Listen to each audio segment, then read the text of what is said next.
Hi, I'm Debbie Waldron. I'm a rural GP. I'm non-practicing at the moment, and I'm actually doing a degree in Western herbal medicine because my experiences over the last half a dozen years have pretty much turned me against orthodox medicine. My journey with cancer, I think, follows a lot of people. I believe the oncologists. I took their drugs that put me in hospital. The argument about cannabis is, you're saying it's a panacea that it cures everything. Now, of course it doesn't. However, it is the safest plant that we have on earth, there with no recorded deaths ever. If there is a tendency towards schizophrenia, it can trigger it, but then to put it in perspective, so can the first year of university. It can cause paranoia and anxiety, but that's usually a function of either the strain or it will be street weed, which has been grown by gangs that all they want to do is force up the THC. That sacrifices the CBD, which is the neuroprotective part of the plant, and that's what causes the adverse effects. It also will heighten the addiction potential because ordinarily cannabis actually has quite a low addictive potential. Who wants medical cannabis? The public. That's very, very clear. The public is even tending to soften a little towards recreational use. However, the people who are against it, of course, are those with vested interests, which is big corp, big pharma and big doc. Big doc are all the doctors that are in tertiary hospitals, in training programs, in medical boards, and they advise the government. For reasons of power and ego and their connections with big pharma, they don't want cannabis to take its place in mainstream medicine. The average doctor does, who knows about it, but not big doc.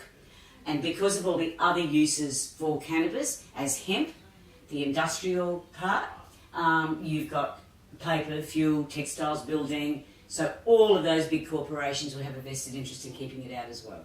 What's the rest of the world doing with cannabis? Well, they're getting there. The United Nations itself is actually starting to review the Convention on Drugs, especially where CBD is concerned, so that's a step. Countries like Portugal have decriminalised, and the statistics from there are wonderful. Reduction in opioid addiction, reduction in crime.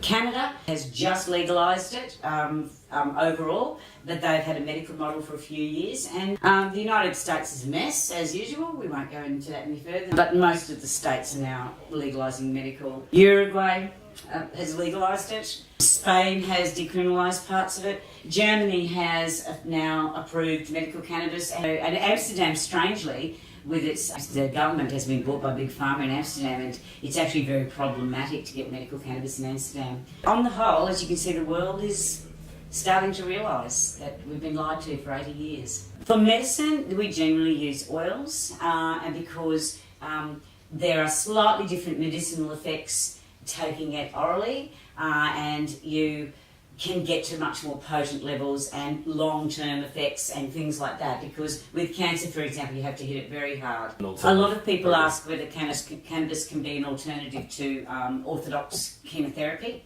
Yes, it can. Cannabis medicine is in its infancy. It is all trial and error. It's a very safe medicine to trial and error with. But when we're dealing with cancer, it's a very brave person that will say no to conventional drugs and just go straight for cannabis to cure the cancer. It can do it. I would never ever suggest that it will. It's up to the individual as to whether that is their only treatment. The wonderful thing about cannabis is that it has so many uses. Even if it's not working for the cancer, it's not stopping it, which is, they have discovered sometimes the difference in what makes a cannabis oil effective is in one of the minor cannabinoids, not THC and CBD. As I've said, this is in its infancy. We're all learning. I think probably is a fervent wish that we can finally dispense with reefer madness and to look at this plant as the wonderful healing plant that it is, instead of some monster thing that you have to worry about. If we can change that attitude, then we've won.